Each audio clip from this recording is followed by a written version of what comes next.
প্রিয় ভাই আমার, আজ থেকে 200 বছর পরে আপনি নিজেকে কল্পনা করেন, 200 বছর পরে আপনার কোনো কিচ্ছু নাম নিশানা পর্যন্ত থাকবে না।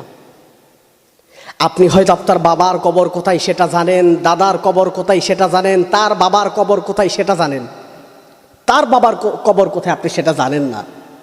তার মানে ইতিহাস তাকে মুছে দিয়েছে, ইতিহাস তাকে ভুলে গিয়েছে, তার নিশানা পর্যন্ত পৃথিবীতে নাই। আজ থেকে 200 বছর পরে আমি আর আপনিও এক তীর এভাবে বিলীন হয়ে যাব। পৃথিবীর ইতিহাস আমাকে চিনবে না, আপনাকে চিনবে না। একটা বারের জন্য আপনি খেয়াল করে দেখেন, আপনি মনে করেন ফজরের আগে ইন্তেকাল করেছেন, ফজরের পরে মাইক দিয়ে বলে দেওয়া হবে অমুকের ছেলে তমুকার দুনিয়াতে নাই। জোহরের আগে আপনার প্রিয় ঘর থেকে আপনাকে বের করে নিয়ে যাওয়া হবে। ঘর থেকে বের করে নেওয়ার পরে আজকে আপনার কত দাম ছিল, কত প্রভাব প্রতিপত্তি ছিল, সব শেষ। আপনাকে গোসল করানো হবে গরম পানি দিয়ে। আপনি দামি জামা কাপড় ছাড়া গায়ে কোনো সময় কাপড় জড়ান নাই। আজকে 60-65 টাকা গজের কাপড় আপনার গায়ে।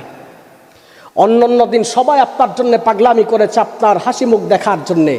আজকে আপনি সবার কাছে একেবারে নীরব, একটা মূর্তির মতো, চাইলেও কথা বলতে পারবেন না। আপনার কলিজার টুকরা সন্তানকে খুশি রাখতে গিয়ে হালাল হারাম সুদ ঘুষ কিচ্ছু মানেন নাই। আজকে সন্তান আপনাকে কবরে একা রেখে আসবে, সন্তান আপনার কবরে যাবে না, চাইলেও নিতে পারবেন না, সব রেখে চলে যাওয়া লাগবে। সুদের টাকা ঘুষের টাকা দিয়ে যে বিশাল আলিশান বাড়ি বানিয়েছেন, বক্স খাট বানিয়েছেন, দুনিয়ায় রেখে যাবেন, সাধারণ মাটির মধ্যে রেখে দেওয়া হবে। এই জন্য আল্লাহ বলেন, ইন্নামা আমওয়ালুকুম ওয়া আওলাদুকুম ফিতনা, সন্তান সম্পদ এগুলো তোমাদের জন্য পরীক্ষা মাত্র। কেমন সম্পদ থেকে যায়, সন্তানও থেকে যায়, অথচ এগুলোর জন্য আমরা কতই না মারামারি, কতই না হানাহানি।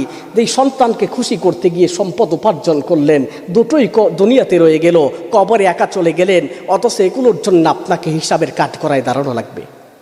আমরা কবে বুঝবো আর কবে ফিরবো? আমরা সময় তো নাই, সবাই ঘনিয়ে এসেছে।